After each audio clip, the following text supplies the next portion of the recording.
छो त श्रद्धा मर्द खां वधीक औरत में आहे। चवण लॻी तूं जंहिं महिल घरां निकितो हुए तंहिं महिल त निमाणो थी निकितो हुए कि मां हिन गुरूअ खे भेटा भेट करण थो वञा, कि मुंहिंजो गुरू सां प्यारु आहे। पोइ हे छा करे आहीं? तूं निमाणो थी वियो हुए, अहंकारी थी वापसि आयो आहे, ढाल बि भेट न करे आयो आहे, गुरूअ जी आसीस वठण वियो हुए, पोइ गुरूअ जी नाराज़गी पाण सां गॾु खणी आयो आहे। हे त तूं ग़लति कमु करे आयो। पोइ जॾहिं घर वारी आईनो ॾेखारियो त होश अची वियसि। घर वारे खे चवणु लॻो मां सच में तव्हां श्रद्धालु थी निकितो हुयो। ओसि ताईं पुॼंदे पुॼंदे मूंखे अहंकार लॻी वियो। मूंखे जॾहिं ॿिनि सेवादारनि इन ढाल जी तारीफ़ कई, उहा तारीफ़ मुंहिंजे ज़हन में चढ़ी वई। मां अहंकारी बणिजी करे गुरूअ सां बि शर्त रखी वई हुयमि। हाणे छा थिए? चई हाणे तूं इहा शइ यादि रखी छॾ, गुरु गोबिंद सिंह जी महाराज अगरि जेकॾहिं तीर या बंदूक हलाई तुंहिंजी ढाल खे ताक़त ई न आहे त इहा उहो बार सही सघे। चवणु लॻो घरवारी खे त हाणे मां कीअं कयां? हाणे त सुभाणे मतिलबु मुंहिंजो मौत आहे न। जेकॾहिं सतगुरुनि बंदूक हलाई या को तीर हलायो पोइ मां त मरी वेंदुमि सुभाणे। त घर वारी सिख्या ॾिनी कि हाणे तोखे इहा अरदास बचाए सघे थी। सारे जेको सतनाम, हाणे तोखे अरदास बचाए सघे थी। राहत जो समूह थी वियो थी। हाणे हिम्मत कर, 5 प्यारा गॾु कर, कणा प्रसाद कराए, जपजी साहिब जो पाठ कराए। पर जेके अरदास ई वठी अचे न घर में, उन अरदासनि खे इहो न ॿुधाइजां कि मां सतगुरु गुरु गोबिंद सिंह महाराजनि खे छा चई आहियां। हाणे तूं ख़ाली उन्हनि खां इहा अरदास कराए कि सुभाणे लाल सिंह जी पत रखजां। सुभाणे भाई लाल जी पत रखणी अथई, बसि ख़ाली इहा अरदास कराइजां। हाणे 5 प्यारा वठी आया, 5 प्यारनि खे सम्झाए मोकिलियो। हाणे 5 प्यारनि वेनिती कई कि सतगुरु तव्हांजे चरणनि में भाई लाल सिंह जी अरदास आहे, सुभाणे इन जी अमृत वेले खां पोइ बाद में पत रखिजो। घर वारी चवणु लॻसि हाणे तूं बसि सीनो चौड़ो करे वञी उते पुॼ। त जीअं कीर्तन समाप्त थियो, गुरु गोबिंद सिंह जी महाराज चवणु लॻो भाई लाल सिंह खे, लाल सिंह ॿध पाण खे इहा ढाल बीह साम्हूं खणी अचो, बंदूक असीं हलाईंदासीं। हाणे जीअं सतगुरनि बंदूक मथे सिधी कई, वरी हेठि करे छॾी। जीअं सतगुरनि बंदूक सिधी कई, वरी हेठि करे छॾी। लाल सिंह खे चवणु लॻा ओ लाल सिंह जी छा करे आयो आहे? त संगत पुछे थी गुरु साहिब खां कि गुरु साहिब जी हलायो बंदूक, जेको बीठो आहे साम्हूं। चवणु लॻो कीअं हलायां? मां हिन ते बंदूक सिधी कयां थो, 9 पातशाहियूं मुंहिंजे अॻियां बीठियूं रहनि। मां हिन ते निशानो बणायां मस थो, इन भाई लाल सिंह जे अॻियां 9 पातशाहियूं बीठियूं रहनि। हाणे मां कहिड़े गुरूअ ते बंदूक हलायां? ओ लाल सिंह जी छा करे आयो आहे? त लाल सिंह पेरनि ते किरी पियो, सतगुरु मां अरदास करे आयो कि मां कल्ह अहंकार में अची करे आयुमि त श्रद्धालु बणिजी करे, पर अहंकारी बणिजी वियुमि। अहंकारी थी करे उन निमाणप मां तव्हां सां शर्त रखी वेही रहियमि। पोइ सतगुरु मूंखे बख़्शिश कयो। हे त मां अरदास मूंखे घर वारी ॿुधाई, जेकॾहिं मां अरदास जो आसरो न वठां त अॼु त मुंहिंजो लाश पियो हुजे हिते। छो सतगुरु मां तव्हांजी महानता विसारे वेही रहियमि कि तव्हीं हर ताक़त रखो था, तव्हां वटि हर शक्ति आहे। सतगुरु मां पंहिंजे अहंकार में अची करे इहो भरोसो विञाए वेही रहियमि।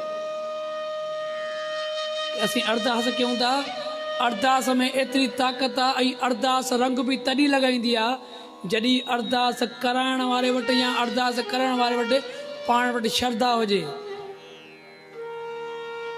श्रद्धा जे बग़ैर जी ज्ञान अंधो आहे न, त श्रद्धा जे बग़ैर अरदास बि असांजी व्यर्थ हली वेंदी आहे। कि तकड़ो तकड़ो आयो अरदास करे हले वियो। तो बस मां नंढो आख़िर में मिसाल ॾेई करे समाप्ति कयां। हाणे इते पाण आयासीं अरदास करणी कीअं आहे। असांजो हिकिड़ो पासो पूरो थी वियो कि पहिरियों अरदास जंहिं वटि करणी आहे उन जे लाइ असां वटि भावना हुजे, श्रद्धा हुजे करण वारे वटि। हिकिड़ो पासो इहो आहे। ॿियो, जंहिं महिल अरदास करे या अरदास कराए त निमाणो थी करे गुरू दर ते अचे। पंहिंजी डॉक्टरी, पंहिंजो प्रोफेसर जो इहो लक़ब सॼा ॿाहिरि रखिजे, निमाणो थी करे वेनिती करे। ऐं जेको टियों ऑप्शन अचे थो न हिते, टे ऑप्शन ते तक़रीबन पाण सभु जेके वेठा आहियूं न, असां मां कोई बि मतां हिकु अधु पूरो हुजे, बाक़ी तक़रीबन असीं सभु फिट न पींदासीं कि असीं कार्जनि जे लाइ अरदास करे वेंदा आहियूं कि सतगुरु असांजो, असांजी न्याणी जो कार्ज आहे, तव्हां इहो कार्ज असांजो सिधाइजो। कार्ज थी विया, सुख सां समाप्त थी विया, हर शइ में रहिजी आई। तो कोई वापसि फिरी आयो आहे गुरू वटि कि गुरू तव्हांजी महिरबानी, तव्हांजा लख एहसान। अरदास करे त वियासीं, पर अरदास पहिरियों तूं करे वहीं, पोइ तुंहिंजो कमु पूरो थी वियो।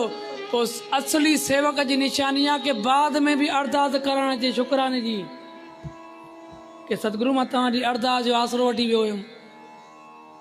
महाराजा रणजीत सिंह पंजाब खे फतेह करण वियो, पंजाब खे। पोइ जीअं पंजाब फतेह करण जे लाइ निकितो त पंहिंजे सिपाहियुनि सां गॾु पंहिंजी गिटीअ में पलो पाए वियो, जंहिंखे पाण सरूपा चवंदा आहियूं। पलो पाए वियो हुते ऐं वञी उतां जे हेड ग्रंथीअ खां वञी अरदास कराई कि गुरूअ खे अरदास कर, मां पंजाब फतेह करण वञा थो, मां पंजाब फतेह करे मोटां, ईअं न मोटां। पर ग्रंथीअ अहिड़ी अरदास कई, उहा अरदास लेखे लॻी वई। महाराजा रणजीत सिंह पंजाब खटी आयो, पर पंजाब खटी आयो तो साॻो ई पंहिंजी बादशाही ते वेही रहियो, बादशाह बणिजी वियो।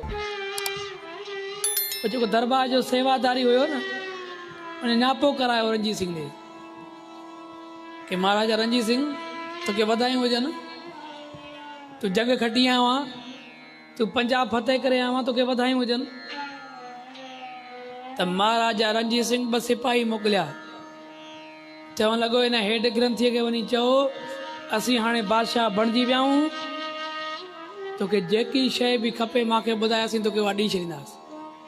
तूं जेकी ज़रूरत आहे, जेकी तोखे लोड़ हुजे, तूं मूंखे ॿुधाए, मां उहा हर शइ तोखे ॾेई छॾींदुमि।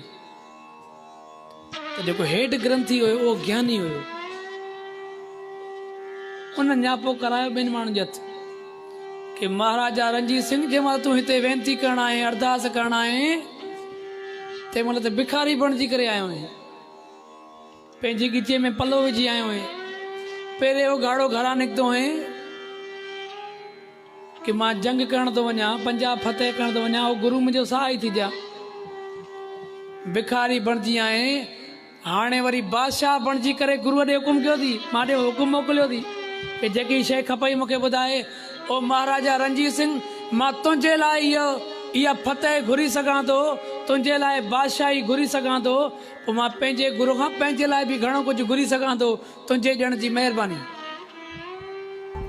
पर मां तोॾे न्यापो इन करे करायो आहे कि जंहिं महिल तूं हिते अरदास करण आयो आहीं न, तूं भिखारी बणिजी करे आयो आहीं। हाणे अरदास जॾहिं क़बूल थी अथई, हाणे वरी बादशाह बणिजी करे गुरूअ ॾे हुकुम करायो थी कि दरबार में जेकी शइ खपे मूंखे ॿुधाए, मां उहा हिते सेवा करे वेंदुमि। त महाराजा रणजीत सिंह खे जंहिं महिल हेड ग्रंथीअ जा इहे अल्फाज़ पिया कन ते, महाराजा रणजीत सिंह पुराणा लटा पाए, साॻे ई तरीक़े सां पंहिंजे गले में उहो पलो विझी करे पहिरें उघाड़ो घरां तोबा तोबा कंदो अची सतगुरनि वटि पुॻो ऐं पहिरियों अची करे उन ग्रंथीअ खां माफ़ी वरिती। चई हाणे तोखे हिकिड़ी वेनिती आहे, पहिरियों तोखे हिकिड़ी अरदास करणी हुई न, हाणे तोखे ॿ अरदासूं करणियूं आहिनि। कहिड़ियूं? कि पहिरीं अरदास इहा कि मां इहा जंग खटी आहियां। ॿी अरदास इहा कि सतगुरु मां ग़लती में मां इन बादशाहीअ जे इन चकर में, इन ताज जे चकर में पंहिंजी उहा मर्यादा विसारे वेही रहिया। तव्हीं असांखे सुख ॾिना, दुखी हुयासीं, वेनती खणी आयासीं, हाणे सुखी थी वियासीं, असांखां गुरू जो दर ई विसरी वियो। महाराजा रणजीत सिंह चवणु लॻो, पहिरीं अरदास मुंहिंजी माफ़ी जी कर, त ॿी अरदास मुंहिंजी शुकराने जी कर कि सतगुरु मां तव्हांजे सदके ही जंग खटी आहियां, न त हिन रणजीत सिंह खे त ताक़त ई न।